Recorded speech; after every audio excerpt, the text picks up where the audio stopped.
মার্কিন বলয়ে সুর মেলাতেই চরম মূল্য। কূটনীতির টেবিলে যখন ওয়াশিংটন লন্ডন বন্ধুত্বের মহড়া তুঙ্গে, ঠিক তখনই আকাশ ফুঁড়ে নেমে এলো মনুষ্যবিহীন ড্রোন। কেঁপে উঠল সাইপ্রাসে অবস্থিত ব্রিটিশ সামরিক ঘাঁটি। ভূমধ্য সাগরের শান্ত নীল জলরাশি ভেদ করে এবার বারুদের গন্ধ। মার্কিনীদের সমর্থনের ঘোষণা দিতেই শুরু হলো এই আগুনের খেলা। সম্প্রতি ব্রিটিশ প্রধানমন্ত্রী কিয়ার স্টারমার স্বীকার করেন, ইরানে হামলার জন্য যুক্তরাজ্যের ঘাঁটি ব্যবহারের অনুমতি চেয়েছিল পেন্টাগন।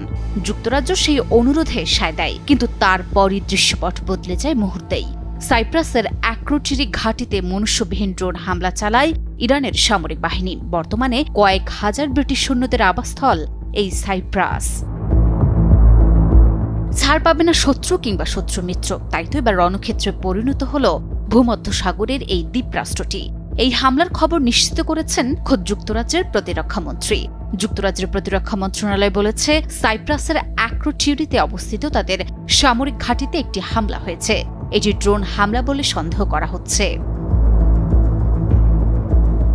পরে সাইপ্রাস সরকারের মুখপাত্র কনস্তান্তিনোস লেতিম্বিওতিস জানান, ব্রিটিশ ওই ঘাঁটিতে চালকবিহীন ড্রোন হামলা চালানো হয়েছে, এতে সামান্য ক্ষয়ক্ষতি হয়েছে।